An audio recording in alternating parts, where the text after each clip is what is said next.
Does this look like a frustrated face to you? So what happened was is I was recording my video for you guys on this scotch tasting. I got 10 minutes into it, realized I should have poured myself some water.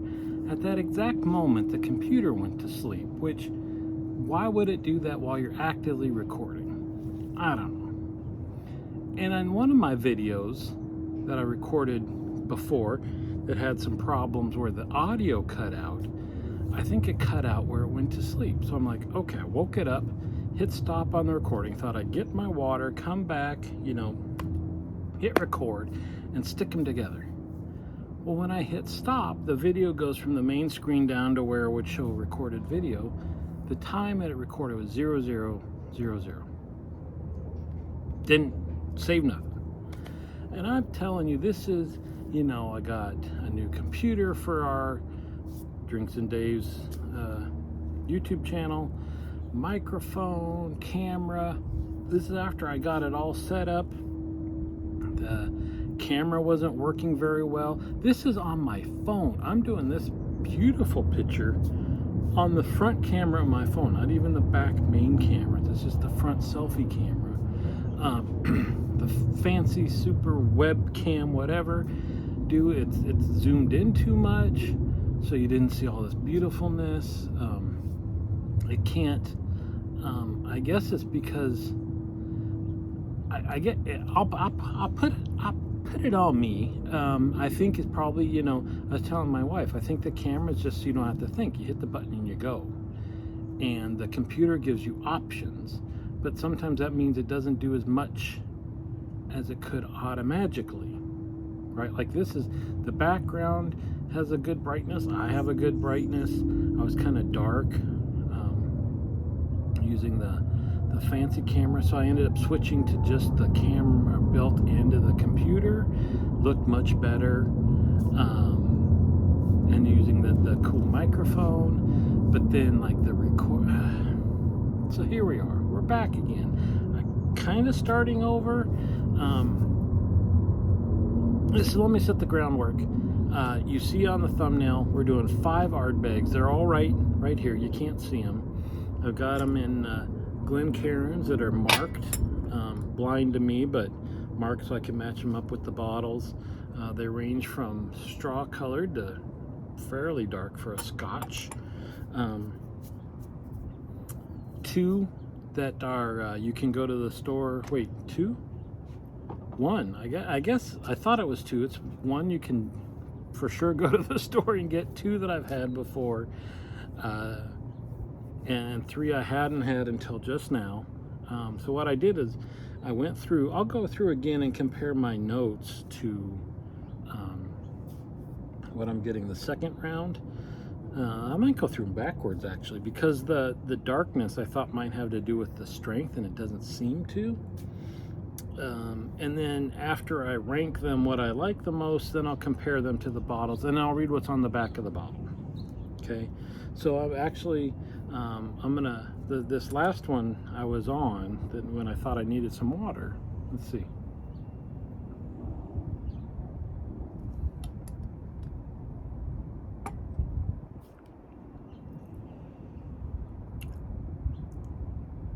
So I'd say that's fairly, it tastes charred. I was thinking that Ardbeg, its peat tends to be ash, which isn't my favorite. That's why one of these is Ugadal, which I think is my favorite of their core line.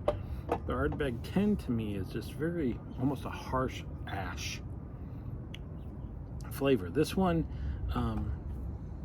is smokiness. Let's see.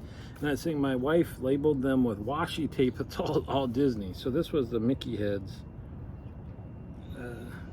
washi tape, and it is it tastes very charred. And that's the other thing that'll be interesting, because 3 of these talk about being smoky, more smoky than the other, more charred, more burnt. Which they can only, right, you can only burn your barrel so much, right? And how it's gonna, you can't keep going more and more, right? But the Mickey one, I'm not getting the ash, but I'm actually getting char. That's what I imagine drinking this one is. It's almost like I can picture these dark crevices in the barrel, right? So I'm gonna go back through, we'll go this way this time, and I'll tell you what I thought. So this was the one I just did. Let's do it again.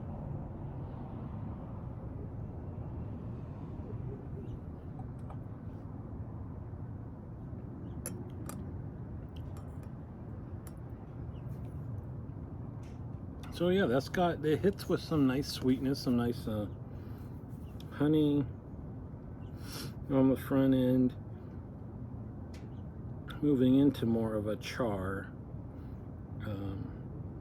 rather than the ashiness. So I like that. I like that. Let me push that forward a little bit, take a little sippy. Now this first one, what did I put? Saline. Oh, this one's super. I thought it was saline and more like Lafroig because of the salinity.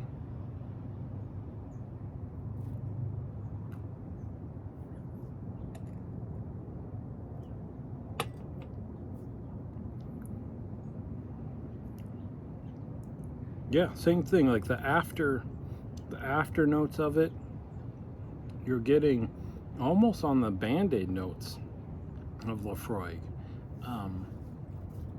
But a lot of salinity. So I don't know how to mark that one because I like it, but if you're drinking Ardbeg for Ardbeg, that's not Ardbeg. And I think I might know. We'll see if I can match this up with what it is. In fact, I'll say, because when I go, after I rank them, I'll go through and match them up. So I think this one could be the one that's the travel one. It's called Smoke Trails, and it's salty sea spray, nuttiness, and saddle soap. That's just what it's called. Yeah, Smoke Trails.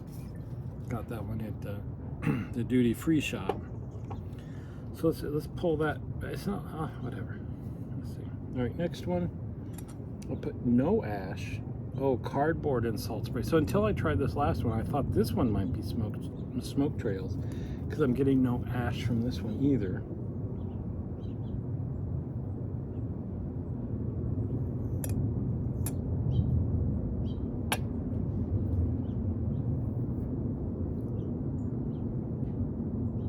Okay.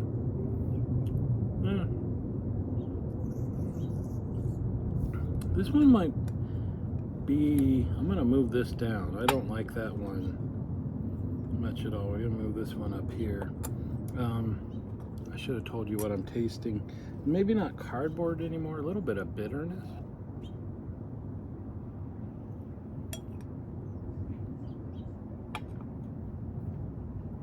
Yeah, there's still some cardboard there, a flat, ashy note. It's not the, you know, when I'm talking the typical Ardbeg 10 peat, it's a harsh ash.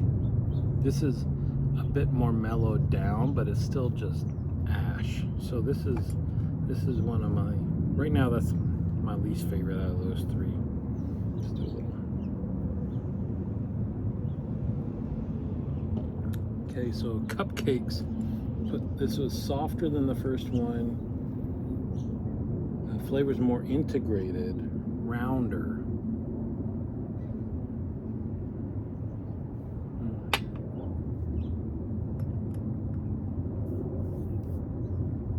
Yeah. Boy, that's nice.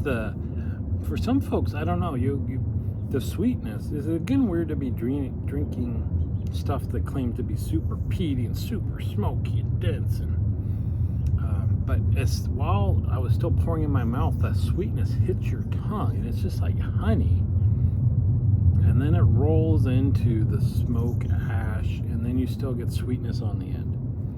I like that. It's you know, some peated scotches, and I'll be honest, you know, I got a lot of different Lafroigs, but Lafroig, you know, I guess you don't have to be, but it helps to be in the mood, kind of like gin, right, where you want to experience just kind of these different flavors. and be ready to accept them versus just something smooth and easy to drink and stuff. All right, last one.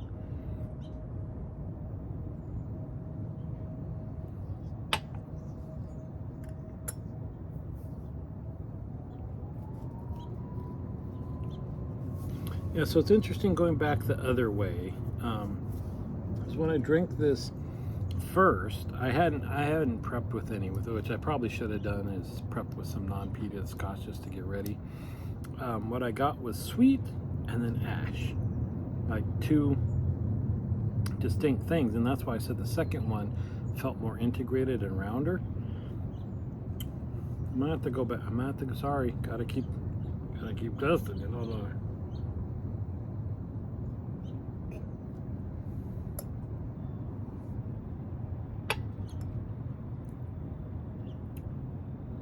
Yeah, I'll get the second one, the one that's Mickey Cupcakes, that I said was rounder, still is rounder but has good flavors. You go from sweet to smoke rolls in, and then you got an aftertaste to smoke. Let's try this.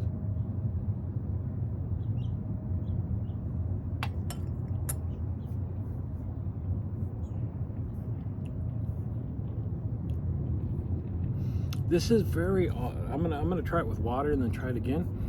Like I said, the first time it was sweet and ash. This time I'm getting mezcal. I'm getting a sweet, earthy. Maybe I need to add that in there. There's some earth to it. When I smelled it too, it just reminded me of the vapors and all that stuff. It's like I'm drinking a mezcal.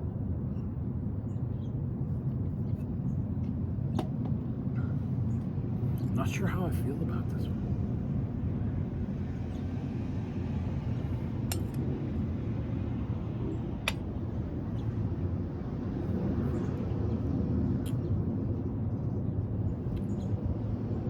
Yeah, I'm gonna move that down the line.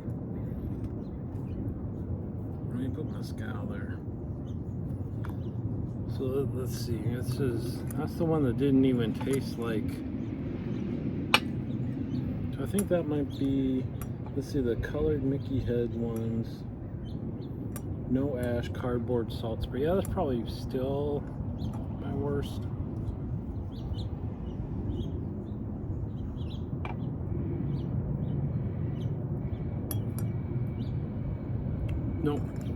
No, this mezcal tasting one, that's my least favorite out of these. And then the cardboard salt spray thing. Then the pink one, which was Sailing Forward.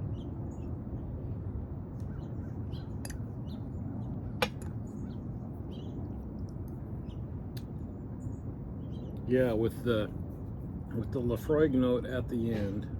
I'm gonna put that in the middle. And the next is the honey with char. And then my favorite is the softer, more integrated. All right, so let's go from my least favorite to my most favorite. And let's hope, I'm betting you can't, but let's hope that the most favorite is one that you could still get somehow. And don't tell my wife that I can stock up on it a little bit. Yeah, you know, so I'm using the earbuds again, just cause it's like, you know what works? My phone freaking works. Let's just get the video. All right, so this is my least favorite one, is the yellow striped Mickey heads. It's earthy, sweetness than ash, kind of smelled and tasted like mezcal.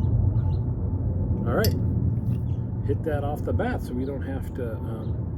That one is Ardbeg Heavy Vapors, which is the newest. This is not the committee release, but this is this year's committee release. But this is the non-committee version of it. This is not cask strength. This is what, 46%. Pungent earthiness fills the lungs. Aromatic clouds of darkest chocolate and sharp peppermint ascend. Aniseed and powdery cinnamon bellow, while the tang of menthol lingers with the purifier gone. Who will restore the balance? What did I put? Earthy mezcal. There we go. Pungent earthiness. What? I'm amazing. Let's see. The merest whiff of classic Ardbeg transports you to another time and place. However, the aroma of this formidable smoky malt takes you to another dimension altogether. Yeah, all right, well, you could probably still pick this up somewhere. If you want some earthy, I would say save your money and just buy a mezcal. All right, next one, colored Mickey heads. Colored Mickey heads, I said no ash, cardboard salt spray. That's pink. What? Oh my gosh. I don't. Ardbeg Scorch. This is my second bottle of this because I like it.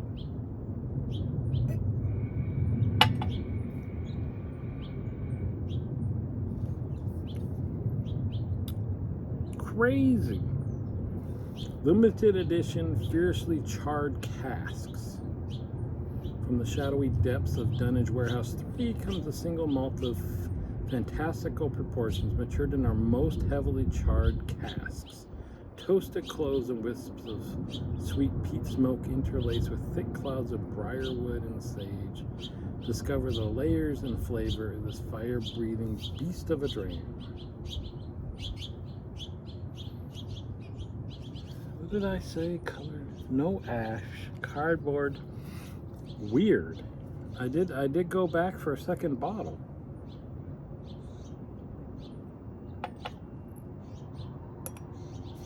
Interesting. All right. So number 3 for me was pink. Okay, number 3, Ardbeg Ugadal. Let's see, a special vatting of different styles of Ardbeg, marrying together traditional deep smoky tones with luscious sweet raisiny tones of old ex-sherry cask. What did I say? This was the pink one. Ash forward. Lafroigy flavor. That's the Lafroigy flavor one. This is, I don't even know what that was. Treacle, bacon, and bonfires.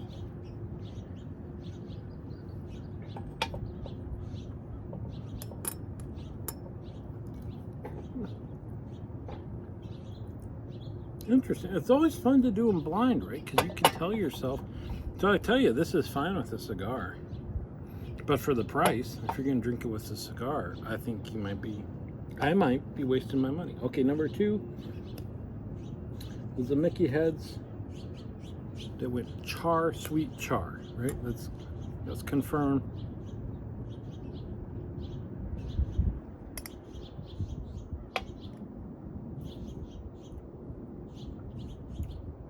Char, sweet char. So let's see, is it this one? It's this one. So this is the brand new Ardbeg. First ever barbecue inspired whiskey with the help of bona fide god of the grill Christian Stevenson, aka DJ BBQ. This mouth-watering malt was cooked up by master distiller. It's matured in a combination of double charred oak casks, Pedro Jimenez sherry casks, and our unique barbecue casks. That sounds like marketing foo-foo. Together they unite the feast of aromas in hickory smoked ham, grilled artichokes, flamed steaks, and cinnamon dusted espresso. Cinnamon dusted, they're getting a little... Okay, can I just say, so this one, I haven't been saying the percentages, so Ugadal is 54%. Ardbeg Scorch is only 46%. And Ardbeg 50.9%. I don't get into the alcohol percentages don't mean a lot to me, other than it tends to be the higher proof stuff. I think has more flavor intensity. What was I gonna say? I would have to say though that and I hadn't been drinking much Ardbeg much at all. I think I had none for quite a while, and then we realized, geez, I don't have Ardbeg. You got to have that, right? And then all of a sudden, kaplawi, caught all this stuff. But what turns me off a little bit is all their releases. They've got their core line, but they have more non-core line. I think that's a bit much. It's like, obviously they all tasted, well, I don't know, whatever. I guess since they all tasted different, but also it's like, but if you can only get like it for a couple of months, you can't get it anymore, then are you just out for the money grab? All right, whatever. So that means my number one, which is the cupcakes, which was the soft, round, integrated flavors.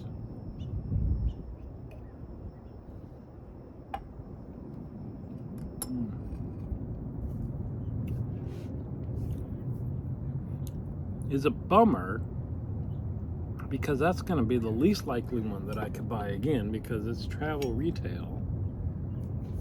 Smoke trails. We zigged and zagged all over the world until we found a perfect Manzanilla sherry casks for this Ardbeg traveler exclusives. Follow the smoke trail. It's only 46%. Like I said, salt spray, nuttiness, and saddle soap. This to me was not the most saline forward, not the most sea spray forward.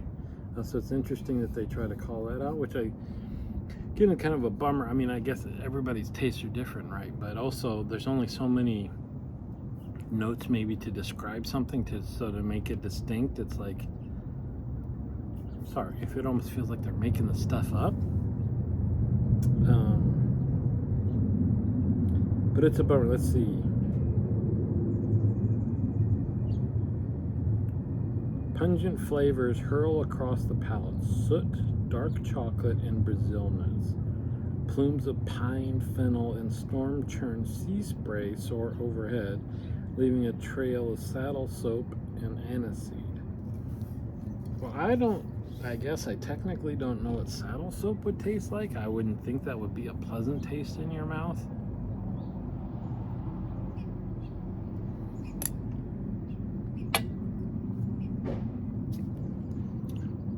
There you go. I do it for you folks. Hope you enjoyed watching. Catch you on the forum.